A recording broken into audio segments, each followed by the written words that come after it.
Bismillahirrahmanirrahim. Assalamualaikum warahmatullahi wabarakatuh. Waalaikumsalam. Bismillah. Innal hamdalillah nahmaduhu wa nasta'inuhu wa nastaghfiruh. Wa na'udzu billahi min shururi anfusina wa sayyiati a'malina. May yahdihillahu fala mudilla lahu wa may yudlil fala hadiya lahu. Asyhadu an la ilaha illallah, asyhadu anna Muhammadan abduhu wa rasuluh. Allahumma fassalli wa sallim ala sayyidina Muhammad wa ala alihi wa sahbihi ajma'in warḍa 'anna ma'hum bi rahmatika ya arhamar rahimin. Hadirin jamaah salat subuh rahimakumullah. Sehat sedaya. Alhamdulillahirabbil alamin. Pagi hari ini kita bisa hadir kembali di majelis yang mulia, memenuhi panggilan Allah Subhanahu wa taala melaksanakan sholat subuh berjamaah. Ini adalah satu hal yang luar biasa, karena manusia yang baik adalah ketika pertama kali dihidupkan oleh Allah Subhanahu wa taala, lalu yang dituju, yang diingat adalah zat yang menghidupkan lagi. Ketika kita dibangunkan oleh Allah Subhanahu wa taala dari kematian sementara kita, dari tidur kita, yang diingat zat yang menghidupkan itu adalah orang atau makhluk terbaik. Mafhum mukhalafahnya bahwa seorang atau manusia yang dikasih kesempatan hidup lagi oleh Allah, tapi yang diingat pertama kali bukan Allah zat yang menghidupkan, tapi yang diingat dunianya, yang diingat hartanya, yang diingat pekerjaannya, maka sebetulnya dia sedang terjajah oleh makhluk. Jadi makna daripada kemerdekaan yang hakiki, sebagai tema kajian kita pagi hari ini, adalah kira-kira kita ini sudah merdeka atau belum. Kita mengukurnya dari ukuran yang presisi, ukuran yang adil, yaitu Al-Quranul Karim.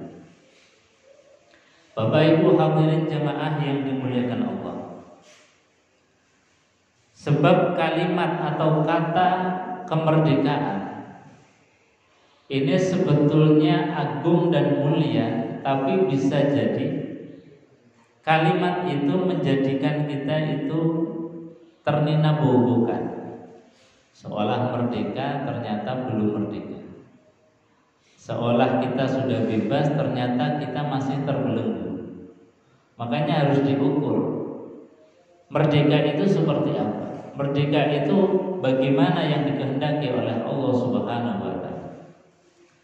Maka Al-Qur'anul Karim mengatakan orang yang merdeka secara hakiki, wa'budullaha wa la tusyriku bihi syai'a. Kata Allah Subhanahu wa taala, orang yang merdeka adalah orang yang hanya mau menghambakan diri kepada Allah dan melepaskan diri dari ketergantungan akan makhluk. Wala tusyriku bihi syai'an. Makanya Al-Imam Al-Qushairi di dalam kitab Risalatul Qushairiyah itu menjelaskan makna hakiki daripada kemerdekaan itu adalah orang yang mau melepaskan diri dari intervensi makhluk. Orang yang hanya mau dijajah oleh Allah, hanya mau berhamba kepada Allah, menjadi Abdullah, hambanya Allah, bukan hambanya manusia, bukan hambanya harta, bukan hambanya tahta, jabatan, dan lain sebagainya. Maka ketika kita sudah bisa melepaskan diri dari apapun selain Allah, itulah sebetulnya merdeka. Ketika pagi-pagi ini kita sudah dimerdekakan oleh Allah, Melalui lisan Rasulullah, diajarkan oleh Rasulullah bangun tidur yang diucapkan alhamdulillahilladzi ahyana ba'dama amatana wa ilaihin nusyur. Baru membuka mata, bangun dari tidur yang diingat zat yang membangunkan kita, menghidupkan kembali kita. Itu sebetulnya kita ini makhluk merdeka. Ketika pagi-pagi baru membuka mata, kemudian mendengar azan hayya 'alas shalah, hayya 'alal falah, yang dituju adalah zat yang mencukupi semua kebutuhan kita, yang menyiapkan falah kita, kebahagiaan kita. Lalu kita datang ke masjid sholat, maka datangnya kita ke masjid itulah manusia-manusia merdeka.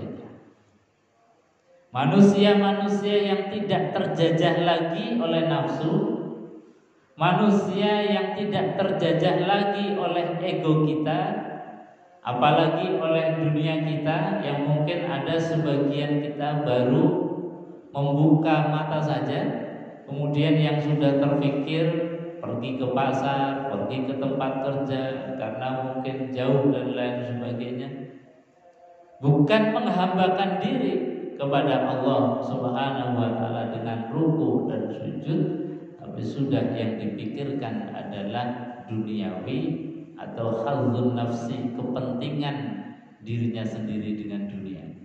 Artinya berarti dia dalam keadaan terjajah oleh makhluk. Maka Allah sampaikan wa'budullaha wa la tusyriku bihi syai'a. Sembahlah Allah, jangan menyekutukan Allah. Artinya jangan menjadi hamba selain Allah Subhanahu wa taala. Dalam ayat yang lain Allah Subhanahu wa taala berfirman, wa'budullaha hatta ya'tiyakal yaqin. Wa'budullaha, sembahlah Allah Subhanahu wa taala, jadilah kalian hanya menjadi hamba Allah hatta ya'tiyakal yakin, sampai datang kepada kalian adalah keyakinan ay al-maut, yaitu kematian. Jadi Allah itu minta kepada kita menjadi orang merdeka itu selamanya sampai kita itu meninggal dunia. Jangan pernah terjajah oleh apapun. Terjajah oleh sistem sosial. Misalnya terjajah sistem sosial, kita akan berbaik kepada orang ketika orang itu baik misalnya. Ketika orang itu buruk, jelek, zalim terhadap kita, kemudian kita nggak mau untuk berbaik kepada mereka. Ini namanya orang yang masih terjajah oleh makhluk. Karena apa? Perintahnya Allah itu misalnya dalam sebuah hadis Rasulullah sallallahu alaihi wasallam. Rasulullah mengatakan man kana yu'minu billahi wal yawmil akhir fala yu'dhi jaruh.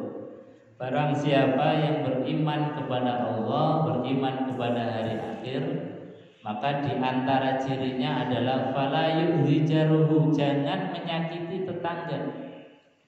Maknanya apa? Berbaik kepada tetangga itu bukan karena tetangga baik dengan kita. Berbaiknya kita dengan tetangga, dengan saudara, bukan karena mereka menservis kita, ada untung dan manfaatnya bagi kita, tidak. Tapi betul-betul itu perintah Allah. Kalau kita itu baiknya kepada orang lain karena sistem sosial, karena orang baik, maka kita baiki. Karena mereka itu sering membantu kita, maka kita juga baik. Sementara ketika ada tetangga yang mungkin kurang baik, kemudian kita ikut-ikutan tidak baik, itu namanya masih terjajah oleh sistem sosial, oleh makhluk, tidak bisa merdeka. Maka merdekanya kita terhadap sistem sosial itu hendaknya apapun itu tetangga kita yang Allah berikan untuk kita, apakah tetangga itu baik ataupun cuek, ataupun mungkin tetangga yang tidak baik terhadap kita, kita tetap berbaik kepada mereka. Itu namanya kita merdeka. Jadi tidak terjajah oleh sistem sosial. Kadang kan kita seringkali mendengar ucapan, kalau kamu baik ya tak baik, kalau kamu nggak baik ya saya cuek saja. Ngapain saya baikin orang yang tidak baik? Ini seringkali barter kebaikan ini sering kita dengar atau sering kita ucap. Artinya kalau kita baiknya itu ketika ada orang baik terhadap kita, itu masih terjajah dari kondisi lingkungan kita. Orang yang baik, yang merdeka adalah kebaikan itu tidak karena siapa-siapa, tapi karena memang Allah memerintahkan kita berbaik kepada tetangga. Man kana yu'minu billahi wal yawmil akhir falyukrim dhaifah. Barang siapa yang mengaku diri beriman kepada Allah dan beriman kepada hari akhir, muliakan tamu.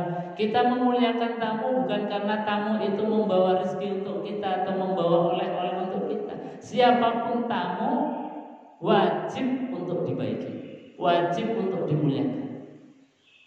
Ketika kita tadi masih melihat-lihat, kira-kira kalau tamunya bawa stok map, minta sumbangan, maka kita berbuka masam. Nah, itu masih terjajah oleh kondisi sosial.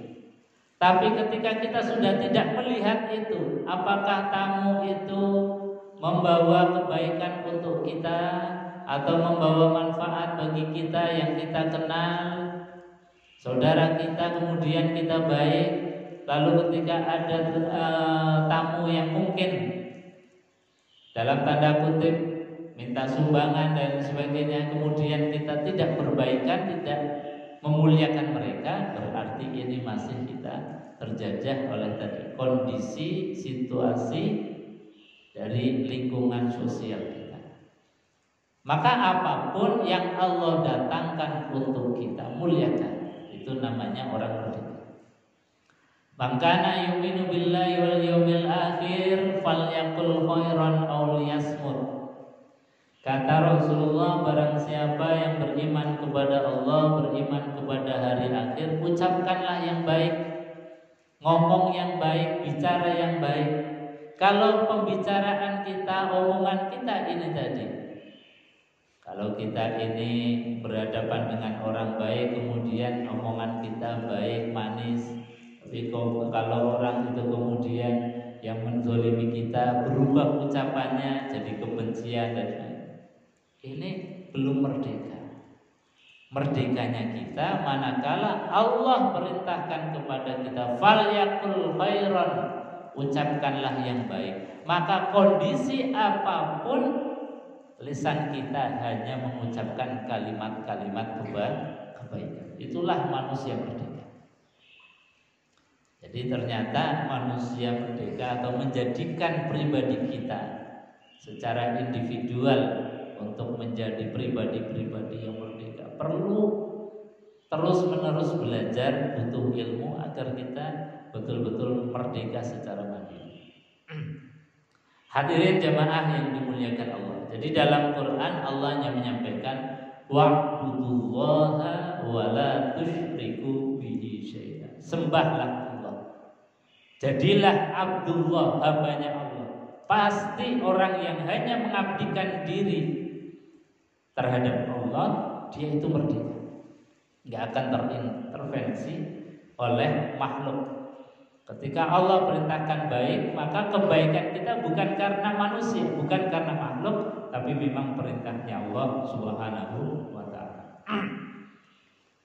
Hadirin jemaah yang dimuliakan Allah Subhanahu wa ta'ala.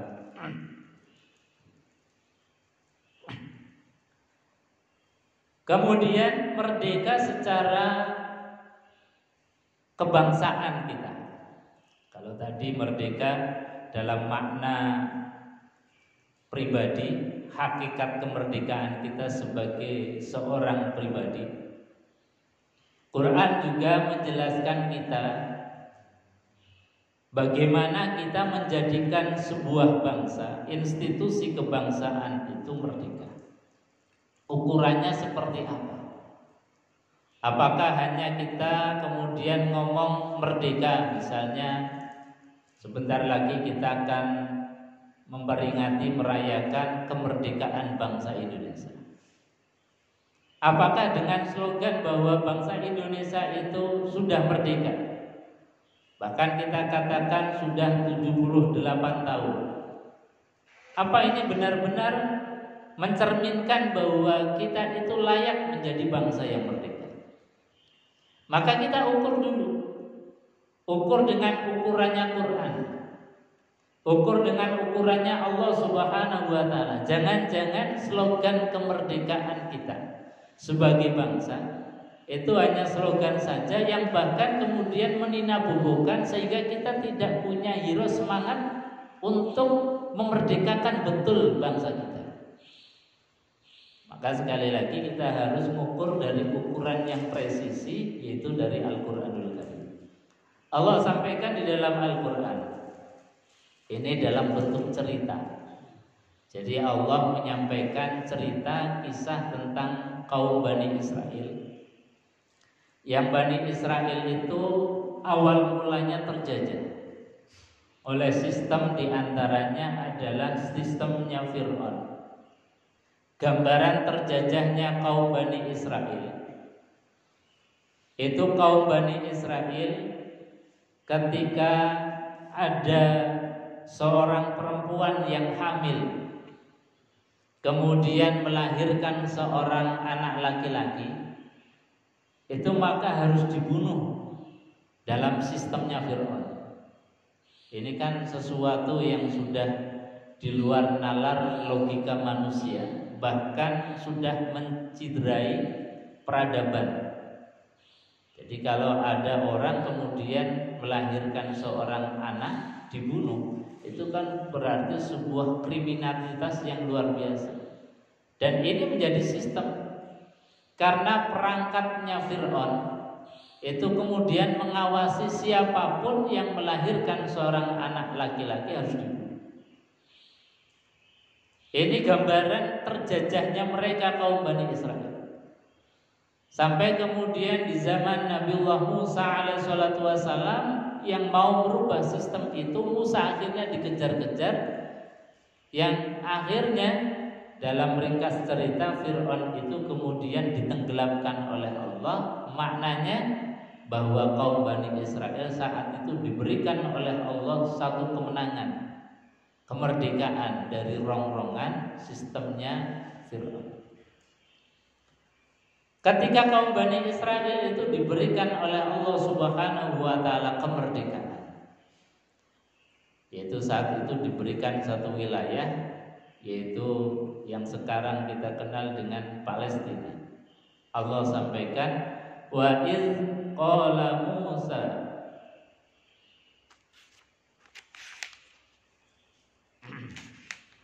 wa iz qulna dkhulu hadhil qaryah, kata Allah. Jadi Allah menyampaikan kepada kaum Bani Israel, wa iz qulna, dan ketika kami katakan kepada mereka, udkhulu hadhil qaryah, masuklah kalian semua hadhil qaryah, ke negeri ini yang sudah aku merdekakan. Menetaplah dan tinggallah di situ. Setelah disuruh tinggal menetap di wilayah yang sudah dimerdekakan, apa perintahnya Allah? Fakulu minha, makanlah minha, dari apa-apa yang tumbuh dari wilayah yang sudah dimerdekakan. Jadi ini menjadi penting. Allah hanya menyampaikan fakulu, yaitu satu item yang menjadi basic need, kebutuhan dasar manusia, yaitu makan. Tapi dalam tafsir sebetulnya yang dimaksud, yang diperintahkan oleh Allah Subhanahu wa taala bukan hanya makan dari hasil bumi mereka saja. Tapi sebetulnya kalimat ini mendorong kita supaya kita punya kemandirian dalam kebutuhan dasar kita berbangsa. Ya, kebutuhan makan, kebutuhan minum, kebutuhan energi, kebutuhan keamanan, kebutuhan sistem data misalnya, seperti satelit dan lain sebagainya. Ini harus punya kemandirian. Di Quran memang tidak disebutkan mandiri energi, mandiri keamanan. Hanya disebutkan satu item basic need, kebutuhan dasar, yaitu apa? Fakulu minha. Makanlah minha, dari tanah yang sudah dimerdekakan oleh Allah. Artinya kebutuhan makan kita ini jangan sampai kemudian makan, minum itu disuplai oleh orang lain, disuplai oleh bangsa lain. Ini bahaya. Kalau orang atau suatu bangsa kebutuhan makannya saja ini tergantung dengan bangsa lain, maka sebetulnya dia belum merdeka. Dia masih terjajah. Makanya Allah memerintahkan pertama kali setelah diberikan wilayah, wadkhulu hadzal qaryah. Masuklah, menetaplah di tempat di negerimu ini yang sudah dimerdekakan. Setelah itu bangunlah kemandirian pangan. Jadi Allah menyampaikan fakulu minha haitsu syi'tum, makanlah dari tanah airmu sendiri, haitsu syi'tum, semau kalian. Artinya bebas. Bagaimana mungkin kita akan haitsu syi'tum, bebas untuk makan kalau makannya ini saja masih tergantung oleh orang lain? Gak akan bisa. Bahkan Allah sampaikan rogodan, dengan nikmat. Ini satu kalimat kunci sebetulnya, menjadikan kemerdekaan kita di dalam berbangsa. Tidak ada kalimat merdeka kalau bangsa ini masih punya ketergantungan terhadap bangsa lain. Maka kita ini kalau mengukur dari situ, rasanya kok belum pantas kemudian kita mengucapkan kalimat merdeka. Wong beras saja impor, bawang putih, bawang merah impor, kedelai impor. Padahal kita diberikan negara yang luar biasa, yang katanya tongkat ditanam jadi makanan. Kok sampai impor? Ini kan artinya kita ini dalam keadaan bangsa yang masih berdosa, bangsa yang PR-nya ini masih berat, masih banyak sekali. Apakah ini hanya tugas pemerintah? Tidak. Tugas semua orang yang diberikan kemerdekaan oleh Allah. Setiap individu yang di situ dimerdekakan oleh Allah wajib hukumnya untuk mandiri secara ekonomi, mandiri pangan, mandiri energi, mandiri keamanan, tidak boleh diintervensi oleh bangsa. Ini PR berat. PR berat. Makanya ya kita mungkin latihan mandiri, latihan merdeka. Dan sebagai keluarga minimal kita dalam keluarga itu mandiri pangan. Misalnya di lingkungan kita nanam-nanam apalah supaya kita masuk dalam kalimat fakulu minha. Meskipun kita punya banyak uang, bisa membeli, bisa bertransaksi, tapi rasanya belum kemudian fakulu minha, karena kita belum punya kemandirian. Makanya kalau kita misalnya dalam sistem masyarakat, setiap keluarga ini orang ketang nandur satu tanaman terong, cabai dalam satu pot. Dalam rangka tadi perintahnya Allah fakulu minha. Kita nggak bisa bayangkan andai kata Quran ini menceritakan apa yang dikatakan Allah, kisahnya kaum Bani Israel. Kemudian setiap keluarga punya tanaman dalam kemandirian pangan mereka masing-masing. Ini luar biasa. Tidak akan tergantung oleh orang lain. Meskipun itu mungkin hanya berapa persen dari konsumsi makanan kita. Dari cabenya kita cabai mandiri. Dari mungkin ya macam-macam kita tanam, dari tanam yang di lingkungan, di tanah yang kita tinggali. Karena Allah sampaikan udkhulu hadzal qaryah, menetaplah di tempat ini. yang sudah aku merdekakan. Kemudian fakulu minha, makanlah darinya. Jangan dari tempat yang lain, apalagi dari bangsa lain. Ini pasti gak akan haitsu syi'tum raghadan, karena kita akan dimainkan oleh mereka, dimainkan harganya, dimainkan stoknya. Kemudian ketika mereka punya kepentingan, itu menjadi barter, alat transaksi. Kalau kamu itu gak mau begini, maka saya tekan bahwa logistik kebutuhan kamu akan saya tahan. Ini kan gak ada kemerdekaan sama sekali sebagai bangsa.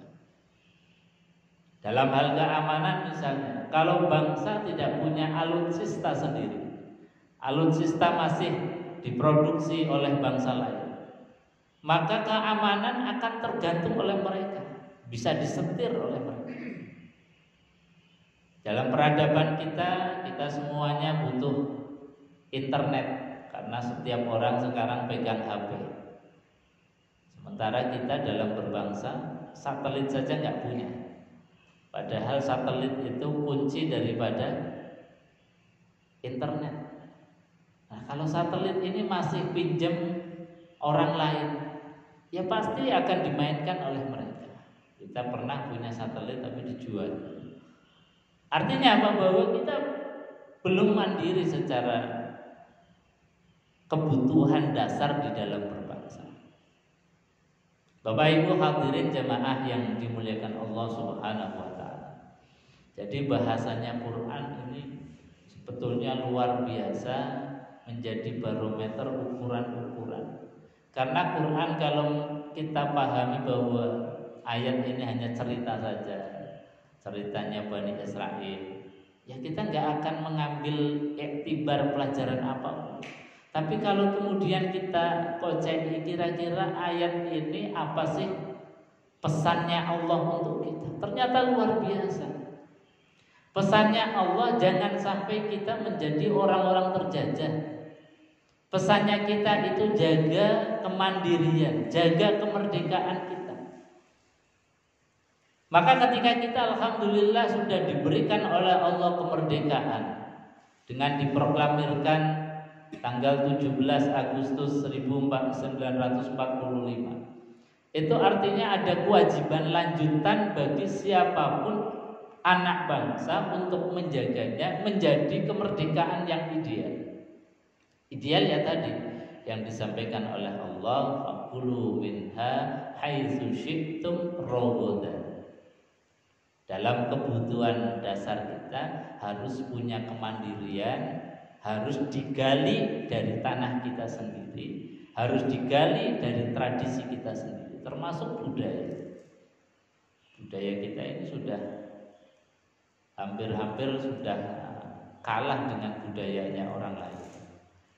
Budayanya kita dulu sering kumpul-kumpul, sering silaturahim. Ini kadang kalau melihat anak kita dengan anaknya tetangga kita, ini rasanya kok kayaknya nggak pernah serawung, nggak pernah kumpul, bahkan mungkin nggak kenal.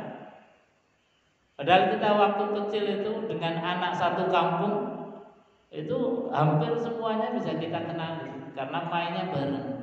Nah, anak kita sudah mainnya di kamar, hanya bermodalkan dengan HP, internet, bahkan dengan anak tetangga pun kadang tidak kenal, tidak pernah bertegur sapa, ngobrol bareng, main bareng. Ini kan budaya yang sudah hilang, budaya kita digantikan dengan budaya-budaya baru yang itu sebetulnya bukan mengakar daripada akar tradisi kita. Ini artinya apa? Kita betul-betul sudah banyak yang terjajah. Jadi nilai-nilai tradisi saja sudah mulai banyak yang hilang. Bapak Ibu hadirin jamaah yang dimuliakan Allah Subhanahu wa taala. Jadi untuk mengukur tadi kemerdekaan kita dalam berbangsa harus punya kemandirian. Ya kalau kita belum bisa merubah sistem yang besar di dalam kebangsaan kita tadi, minimal kita punya kemerdekaan mandiri di dalam masing-masing keluarga. Cirinya apa? Fakulu minha. Jadi punya kemandirian. Ada semangat kemandirian. Kemudian Allah sampaikan, wadkhulul baba sujjadan. Cirinya orang yang merdeka ketika kaum Bani Israel itu diberikan oleh Allah tanah merdeka, yaitu Baitul Muqaddas atau Yerusalem sekarang, Palestina. Allah perintahkan wadkhulul baba sujjadan.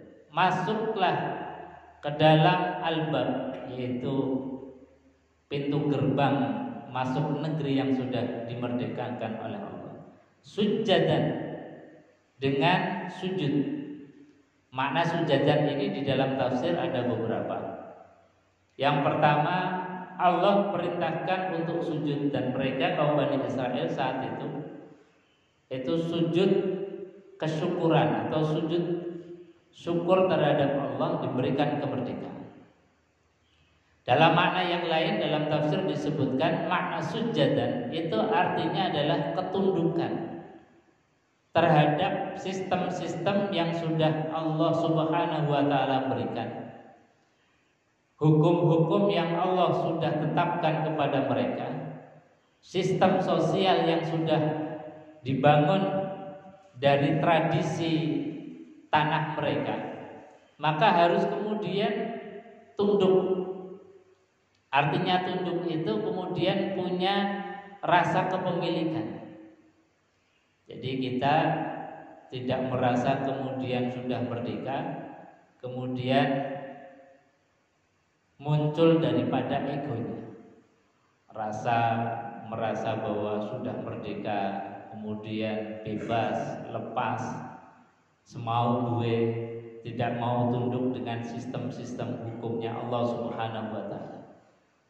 Jadi orang yang merdeka harus sujjadan, punya ketundukan terhadap Allah Subhanahu wa taala, punya rasa hormat terhadap sesama manusia. Bahkan disampaikan oleh Allah Subhanahu wa taala, wa qulu khittah, ucapkanlah olehmu khittah. Khittah itu artinya, kalau bahasa yang sering kita dengar adalah rekonsiliasi. Apalagi ini menjelang nanti tahun politik, kan pasti ramai, ada rivalitas, ada yang kalah, ada yang menang, ada yang happy, ada yang mungkin lagi hutangnya banyak. Maka ketika itu proses sosial sudah selesai, termasuk proses sosial ketika kaum Bani Israel itu telah dimerdekakan oleh Allah Subhanahu wa taala, maka kemerdekaan ini harusnya menjadi ajang rekonsiliasi, khittah. Yang menang ngayumi yang kalah, tidak kemudian menjadi orang yang adigang, adigung, adiguna, menang-menangan, kemudian yang kalah ditindas, yang kalah disingkirkan. Itu namanya bukan khittah. Khittah itu yang menang punya kesadaran diri, mengayomi mereka. Karena hakikat kemerdekaan itu sebetulnya untuk mengayomi, tidak boleh ada pertentangan, apalagi safkud dima, pertumpahan darah. Karena yang awalnya itu ada terjadi gesekan, bahkan pertumpahan darah, bahkan ditindas, yang anak baru lahir saja itu dibunuh. Jangan sampai kemudian setelah diberikan kemenangan dia menggantikan kezoliman seperti kezoliman dulu. Ya tidak ada bedanya. Kemudian dia dendam, kamu dulu membunuh anak-anak kami, maka setelah kami berkuasa gantian kamu yang tak bunuh anak-anaknya. Nah, apa bedanya mereka dengan kita? Maka supaya kita punya ada mutafarriq, ada pembatas, ada bedanya, bahwa kita ini orang baik, maka setelah kita diberikan kemerdekaan, kemenangan oleh Allah Subhanahu wa taala, maka berlakulah menjadi khalifatullah fil ard, pengganti Allah, wakilnya Allah di muka bumi ini. Sifat-sifat Allah itu kita internalisasi di dalam kehidupan kita. Allah yang Rahman Rahim, mengayomi semuanya, baik yang beriman maupun yang belum beriman, itu semuanya diberikan rahmatnya Allah Subhanahu wa taala. Artinya apa? Kalimat waqulu khittatun, ucapkanlah olehmu